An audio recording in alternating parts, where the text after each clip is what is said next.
Did Elvis really leave some musical treasures virtually untouched? Could the king have hidden gems in his catalog that even die-hard fans rarely get to hear? Number 1. Tomorrow is a Long Time. Have you ever stumbled across a song that feels like finding a $100 bill in an old jacket pocket?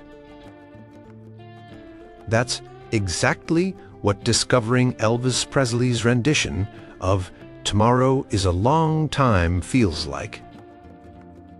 This Bob Dylan cover might be the most criminally overlooked masterpiece in Elvis's vast catalog. Elvis performed this haunting folk ballad only once during a special 1966 benefit concert in Memphis. The stage was dimly lit, the audience hushed, and Elvis, dressed in a simple black suit, delivered a performance so emotionally raw that it left many in tears. The King's take on Dylan's introspective lyrics truncated a vulnerability rarely seen in his more commercial recordings. His voice, stripped of the theatrical vibrato that defined many of his hits, revealed a deeper, more contemplative artist, lurking beneath the jumpsuited entertainer. Record producer Felton Jarvis, who was present that night, later confessed that he had goosebumps throughout the entire performance. It was like watching someone read pages from their diary, he said. Dylan himself later called Elvis's version of his song the cover to end all covers. The studio version appeared on Elvis's Spin Out soundtrack album, but was somewhat buried among more upbeat numbers. The live performance, however, has achieved an almost mythical status among collectors. Audio recordings exist only in poor quality, passed between fans like precious artifacts from a forgotten time. Elvis reportedly connected deeply with the song's themes of loneliness and separation as he was experiencing increasing isolation despite his fame. Music historian Peter Gronick noted that Tomorrow is a Long Time represented Elvis's road not taken, a glimpse into the more artistically adventurous career he might have had if not constrained by commercial expectations and management decisions. When Elvis sang the line, "Yes, and only if my own true love was waitin'," witnesses recall him closing his eyes, seemingly transported to a private emotional space. The performance ended with several seconds of complete silence before the audience erupted in applause, many unsure how to process this unexpected side of their beloved entertainer. Number 2. Padre. What happens when the king of rock and roll tackles a deeply spiritual Spanish ballad? Something magical and fleeting. Padre, a contemplative song about seeking guidance from a priest, saw Elvis step completely outside his comfort zone during a 1971 Las Vegas engagement at the International Hotel. The song, originally recorded by the Spanish singer Aventura, required Elvis to navigate unfamiliar vocal territory, incorporating Spanish phrases and adopting a more operatic singing approach. Elvis performed Padre exactly twice, first during a midnight show on August 11, 1971, and again the following night. After the second performance, he quietly retired the song from his set, blissed without explanation. Audience members at these rare performances described being stunned into silence by Elvis's emotional delivery.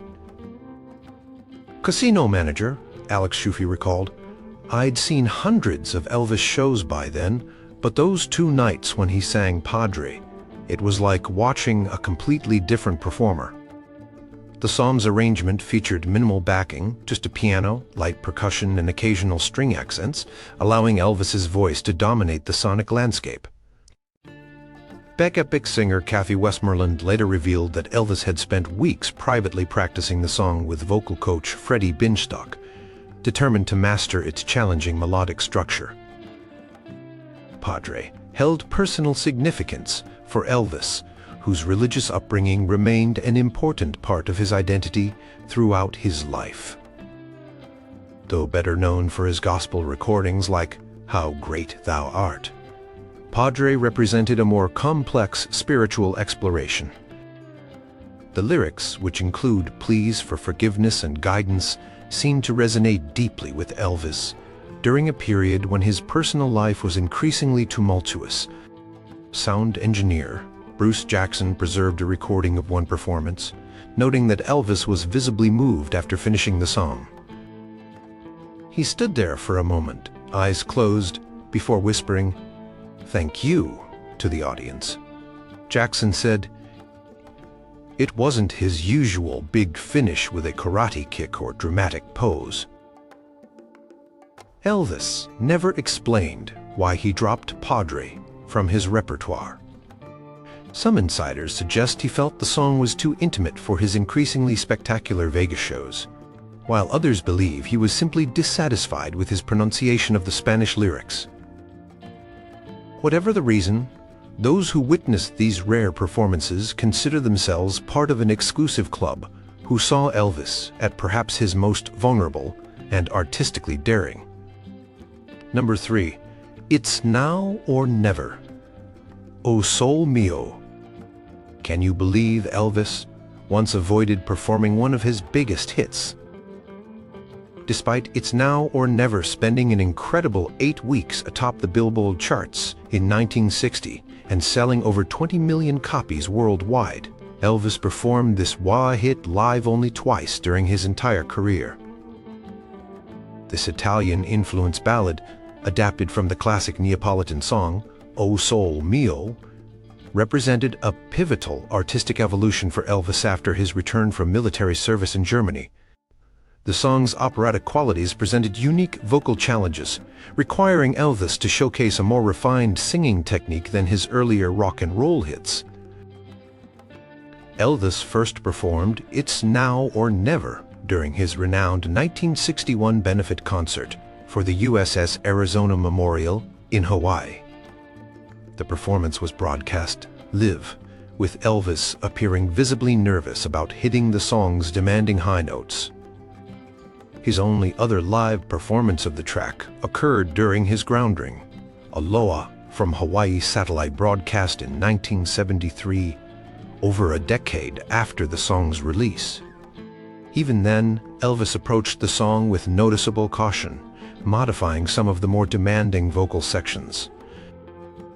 Longtime band member James Burton later revealed that Elvis had specifically avoided the song throughout the 1960s, telling his band, "Boys, let's leave that one on the record." The song's origin story adds another fascinating layer to its rarity in Elvis's live repertoire.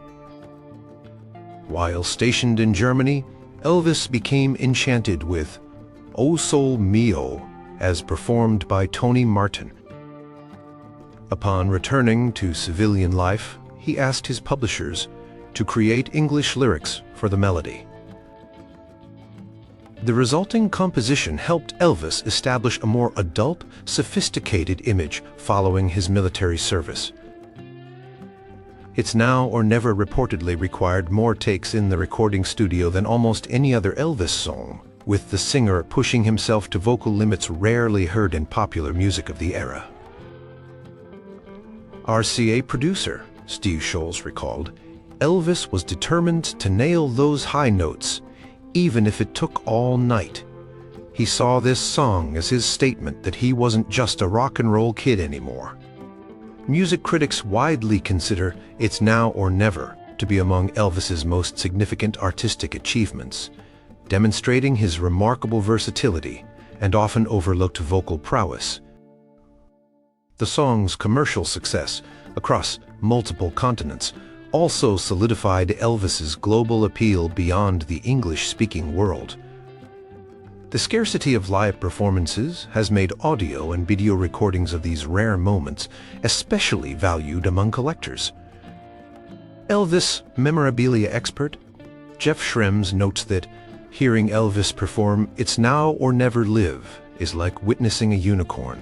something so rare and beautiful that many fans don't believe it existed until they hear the evidence themselves. Number 4. I'll Remember You.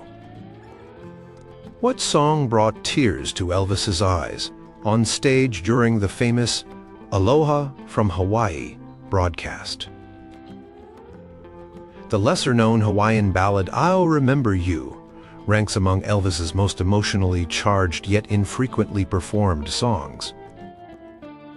Elvis delivered this poignant Kuili composition only twice throughout his career, first during a 1966 concert in Hawaii, and later most famously during his groundbreaking 1973 Aloha from Hawaii satellite special, worldwide.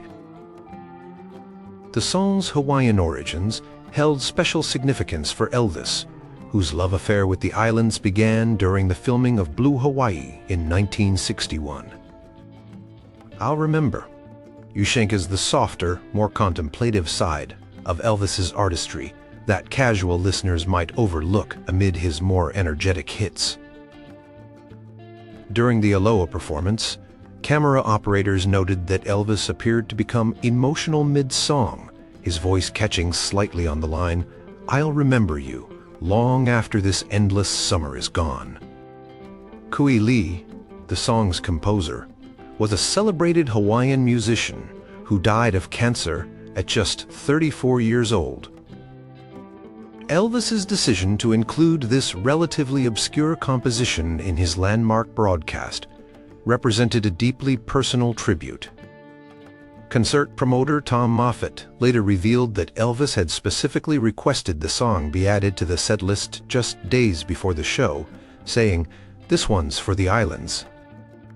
The arrangement created for Elvis by conductor Joe Guercio featured delicate string parts and subtle guitar work that complemented the wistful quality of the lyrics. Backup singer Kathy Westmoreland recalled that during rehearsals, Elvis repeatedly fine-tuned the tempo and emotional delivery, insisting they capture the song's essence of bittersweet remembrance. Elvis's physical interpretation of the song during performance was also notably restrained. Gone were the karate moves and theatrical gestures that characterized much of his live work during the 1970s. Instead, he stood relatively still, often with his eyes closed, seemingly transported by the music to a more private, emotional space. Hawaiian cultural historians have noted the significance of Elvis choosing this particular composition, which incorporates traditional Hawaiian musical motifs, while addressing universal themes of love and memory. Dr. Kayla Donaghy of the University of Hawaii has suggested that Elvis's embrace of this song represented a genuine appreciation for Hawaiian musical traditions beyond the tourist-friendly surface.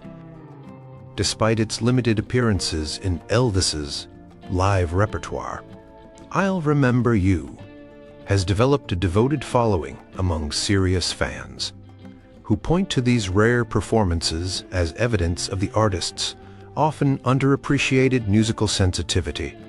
The song has since become a standard in contemporary Hawaiian music, with many island musicians crediting Elvis's interpretation for bringing the composition to wider attention. Number 5. Reconsider Baby. Ever wondered what happened when Elvis returned to his blues roots? Among the most authentic blues performances Elvis ever delivered was his gritty take on Lowell Fulson's Reconsider Baby, a song he performed live only once during his entire career.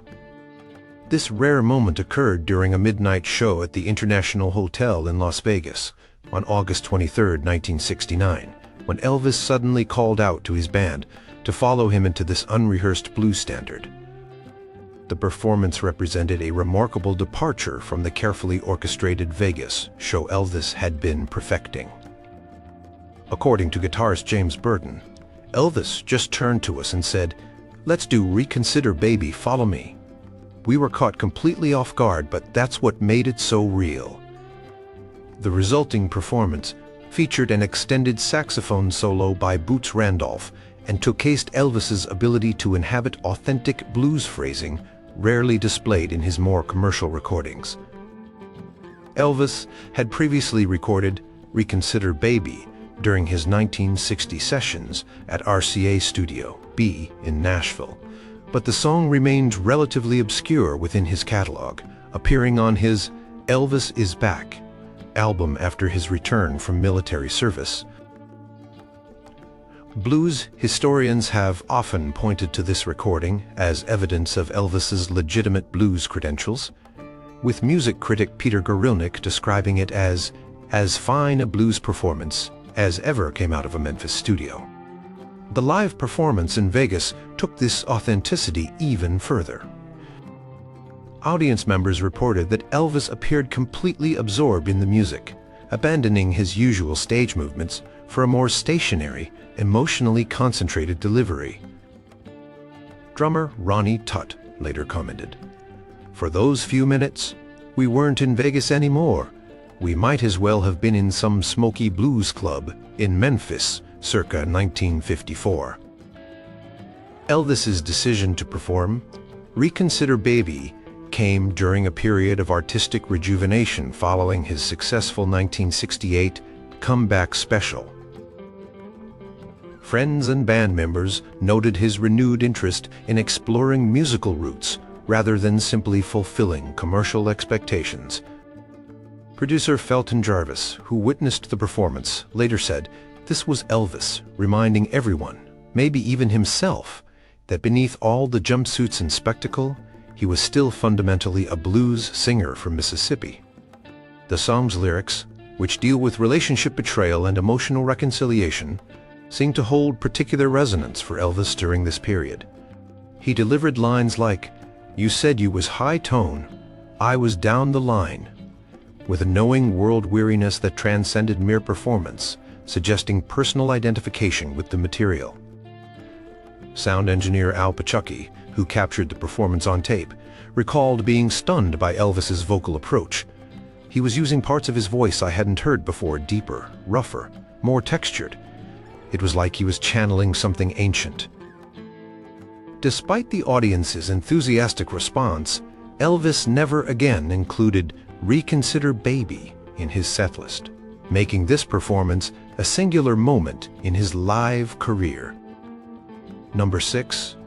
Stranger in My Own Hometown.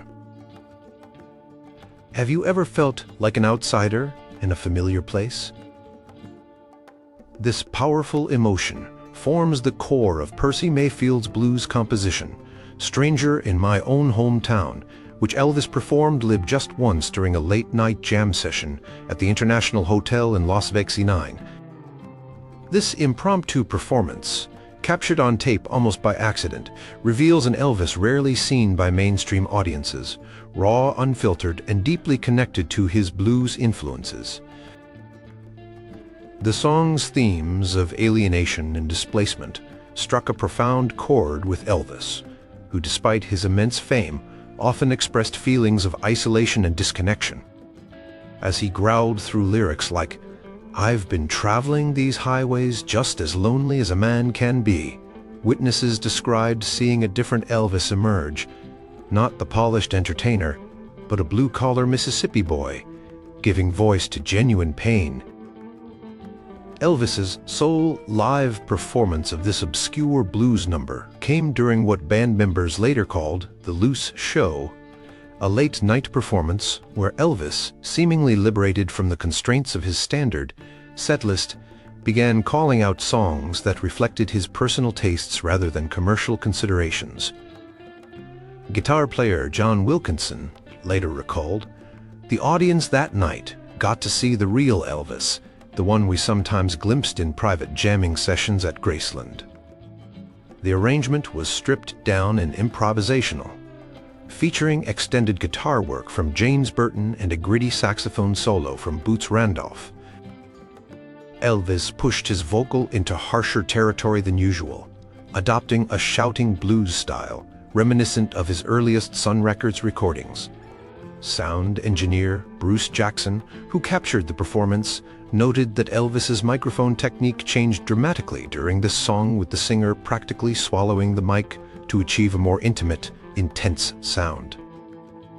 Elvis had previously recorded Stranger in My Own Hometown during his acclaimed 1969 American Sound studio sessions in Memphis, but the live version took on additional layers of meaning and emotional weight.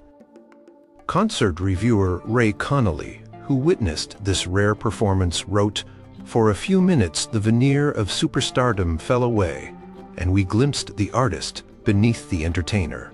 The lyrics held particular relevance for Elvis, who, despite being Memphis's most famous son, had become increasingly isolated from ordinary life by the constraints of fame. Lines like "People I Know Don't Know Me No More" seemed to carry autobiographical significance, delivered with an emotional authenticity that transcended mere performance.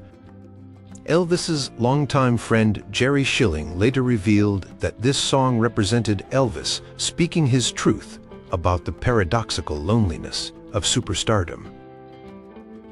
Despite the audience's enthusiastic response, Elvis never performed "Stranger in My Own Hometown" again, perhaps finding it too personally revealing for regular inclusion in his shows.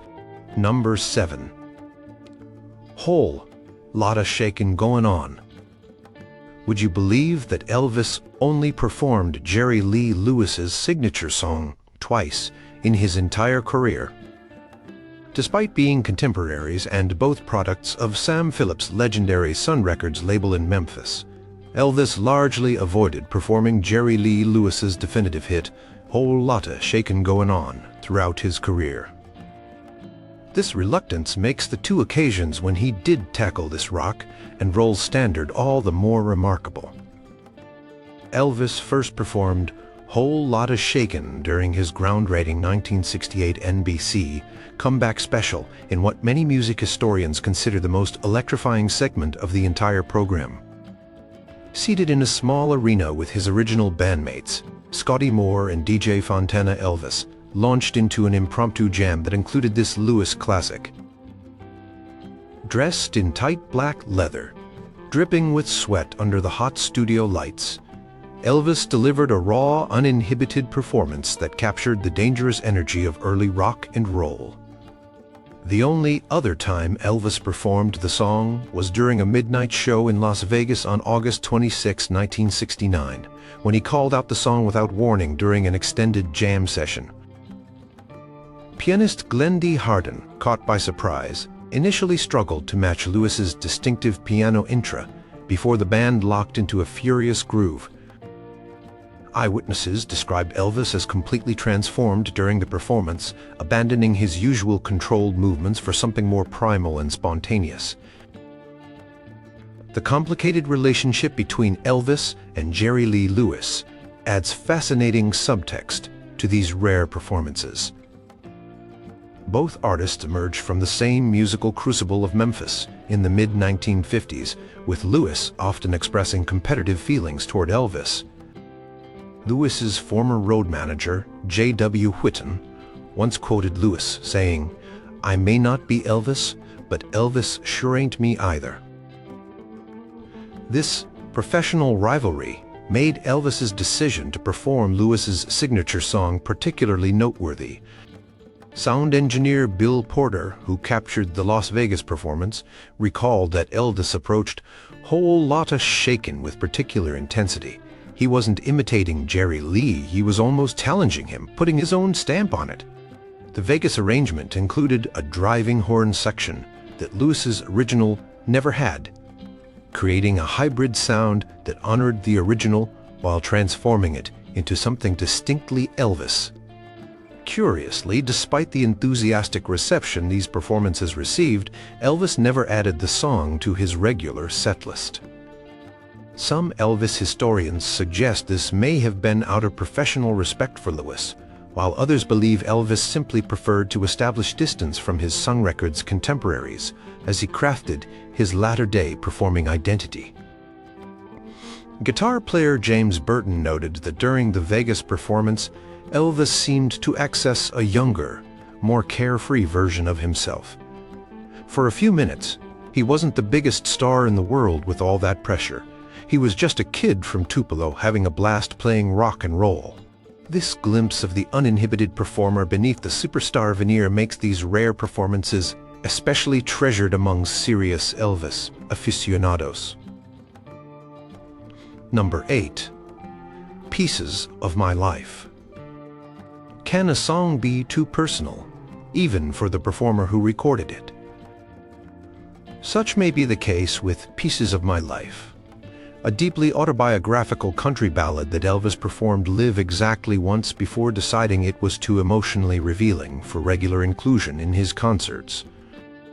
This solitary performance occurred during a show in Memphis on July 5, 1976, when Elvis, perhaps feeling reflective in his hometown, decided to share this intimate composition with the audience. Pieces of My Life originally appeared on Elvis's 1975 album, Today, which was recorded during a difficult period in his personal and professional life. The song's confessional lyrics, which include references to regret, broken relationships, and the passing of time, seem to speak directly to Elvis's own struggles with fame, identity, and personal fulfillment. Lines like "Pieces of my life, pieces of my life, like pages torn from a book to save," carry particular poignancy coming from an artist whose life story had been so thoroughly documented, yet perhaps so little understood. During its sole live performance, Elvis introduced the song with uncharacteristic seriousness, telling the audience, "This one means a lot to me." Backup singer Kathy Westmoreland later revealed that Elvis had tears in his eyes throughout the performance. "He wasn't just singing it, he was living it right there on stage," she recalled. "After the show," he told me, "I don't think I can do that one again. It's too much." The arrangement created by Elvis's longtime conductor Joe Gurcio featured subdued strings and gentle acoustic guitar, placing Elvis's vulnerable vocal at the center of the sonic landscape. Sound technician Bruce Jackson, who captured the performance on tape, noted that Elvis used a more intimate microphone technique than usual, almost whispering certain lines for maximum emotional impact. What makes this single performance particularly significant is how it contrasts with Elvis's public image during the mid-1970s. While increasingly portrayed in the media as a caricature in a jumpsuit, this rare moment revealed the thoughtful, emotionally complex artist that remained beneath the spectacle. Longtime Elvis friend Lamar Fike later commented, "That night in Memphis, the audience got a glimpse of the real Elvis, the one most people never knew existed." The songwriter, Troy Seals, has spoken about hearing Elvis perform his composition. "I wrote it as a universal story about life's regrets, but Elvis transformed it into something that felt like a public confession. It was almost uncomfortable to watch her aloud." This intensely personal connection may explain why Elvis chose never to revisit the song in subsequent performances. Music historian Peter Gronick has suggested that "Pieces of My Life" represents Elvis at his most naked and unguarded, noting that the song's themes of reflection and regret seem particularly poignant given Elvis's untimely death just a year after this sole performance.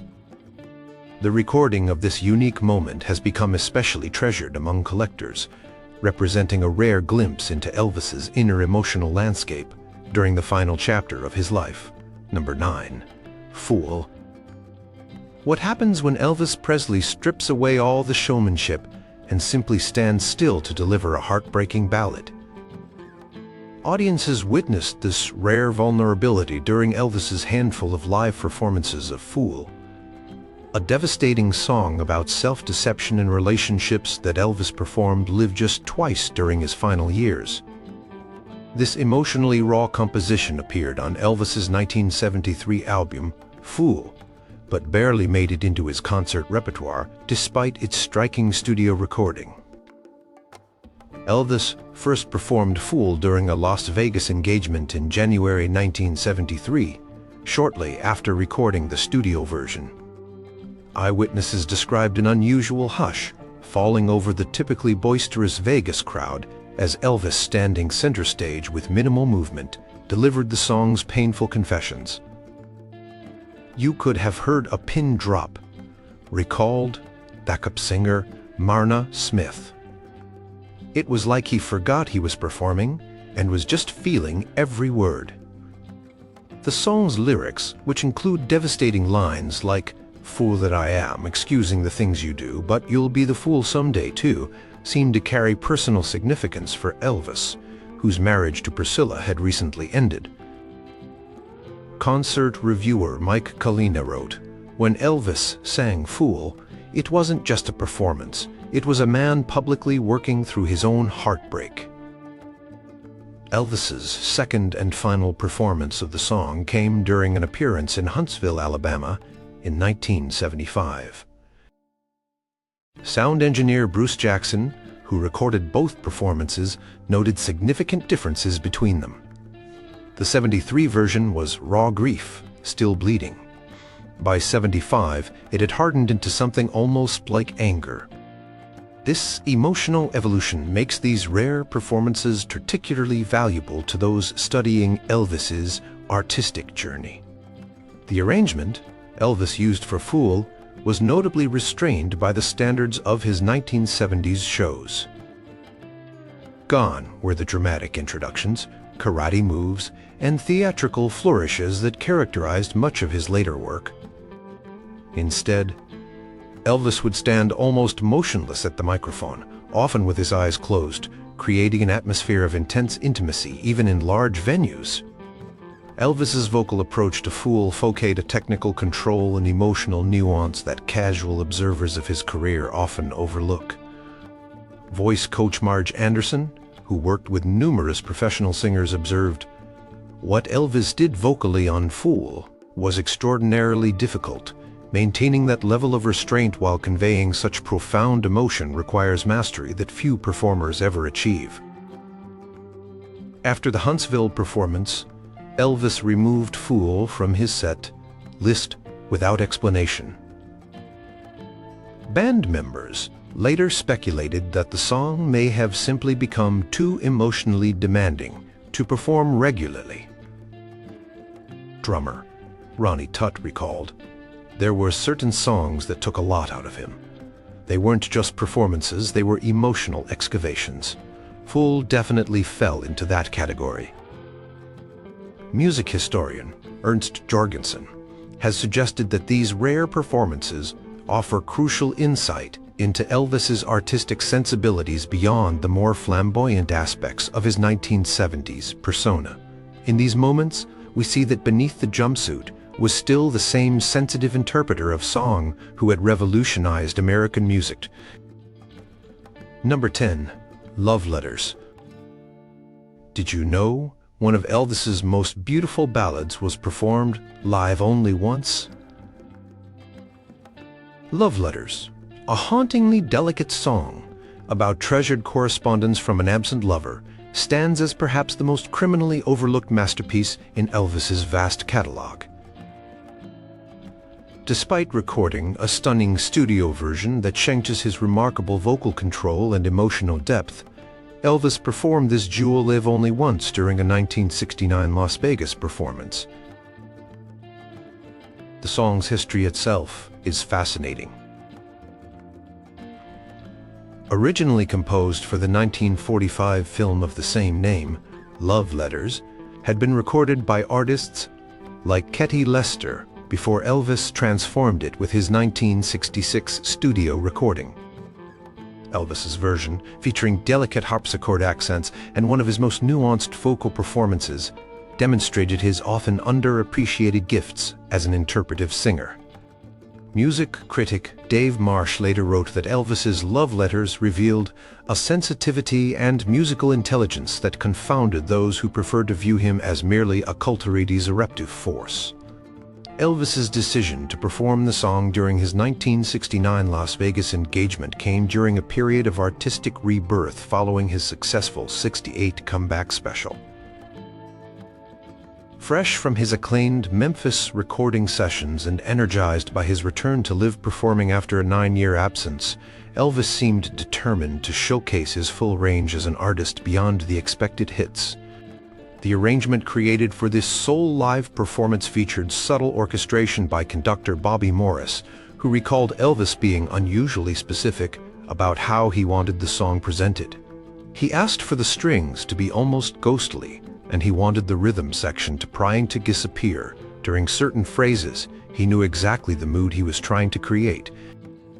Eyewitnesses to this rare performance described a transformation in Elvis's usually dynamic stage presence. Gone were the energetic movements that characterized much of his show. Instead, he stood almost completely still at the microphone, eyes often closed, creating an atmosphere of intense intimacy despite the showroom setting. Audience member Margaret Wilson, who documented the performance in her concert diary, wrote, "When he sang Love Letters, you could have heard a pin drop. It was like 2,000 people collectively held their breath." Recording engineer Bruce Jackson preserved this unique moment on tape and later noted that Elvis used a different microphone technique for Love Letters than for his more forceful numbers. He backed away from the mic for certain phrases, creating this sense of distance and longing that perfectly matched the lyric. It was incredibly sophisticated microphone work that most people wouldn't even notice. Despite the song's apparent success in this live setting, Elvis never again included it in his set list. Some Elvis historians suggest this may have been because the song required a level of vocal precision difficult to maintain in a touring context, while others believe Elvis simply preferred to keep certain songs as special, one-time moments rather than regular features. The existence of this single live performance has made it especially treasured among serious collectors and scholars of Elvis's work. Music historian Peter Guralnick has suggested that Love Letters represents Elvis at his most artistically pure. No showbiz, no karate moves, nothing but the emotional conviction. Could there be other hidden treasures in Elvis's catalog, just waiting to be discovered by new generations of listeners? What might these rare performances tell us about the man behind the legend?